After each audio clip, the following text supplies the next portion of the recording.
Alright, we are talking about continuity and one-sided limits.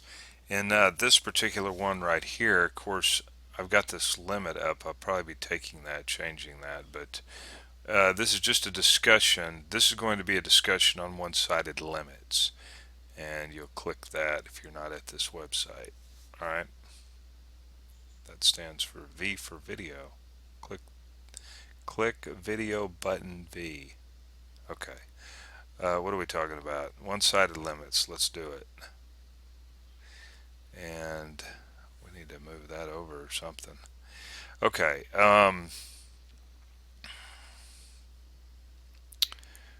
do I want to do here? Let's draw a graph.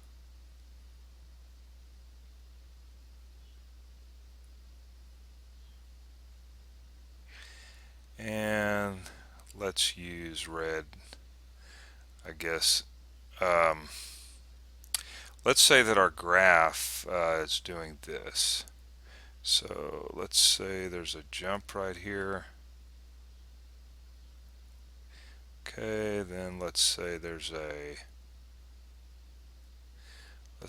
vertical asymptote right here, and we'll say the graph is coming up. And what other options we got? We got just a hole in the graph, and let's put another hole in the graph. Alright, and let's define it something right here. Okay, we're talking about one-sided limits. If this, for example, was, let's say, -2, and our function, we're taking the limit as x approaches -2 from, let's say, the left-hand side, and we'll just call our function f of x here. Now what this means is this negative means we're coming in from the left-hand side, and of course this L value here is approaching, or this number is approaching some L, we'll say here on the y-axis. So it is approaching something. Alright, so this limit does exist coming in from the left-hand side.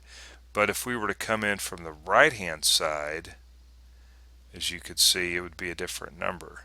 Okay, so we know that the limit as x approaches -2 of f of x, alright, this limit does not exist. The limit does not exist because it must be equal. Alright, coming in from the left and coming in from the right, both of these values must be the same, and they're not. However, the left-handed limit, okay, does exist, and the right-handed limit does exist. In other words, the limit as x approaches -2 coming in from the right-hand side of f of x, it does exist. Okay, but if we were to show that this limit here exists, then that implies that this limit exists and this limit exists. So if we were to do this limit here just by itself, right, then we know that coming in from the left, we know that it exists and it's equal to whatever this is.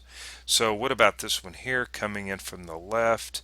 The limit is going to positive infinity. Coming in from the right-hand side, if it were a right-handed limit, in other words with a plus sign, it would be going to negative infinity. Now this one here coming in from the left-hand side, it is approaching some value. Coming in from the right-hand side, and it's approaching actually the exact same value. Alright, and of course that's true for this one here. Real quick on continuity, it's discontinuous at -2 because we've got, well, the graph is separated here. It's discontinuous at whatever this number is, would say a half or something like that. Not continuous. It's not continuous here and not continuous here. Alright, and of course we'd have to state the definition of continuity, and I believe I do that. Okay, so we're running out of time, but that's pretty much it on left and right-handed limits.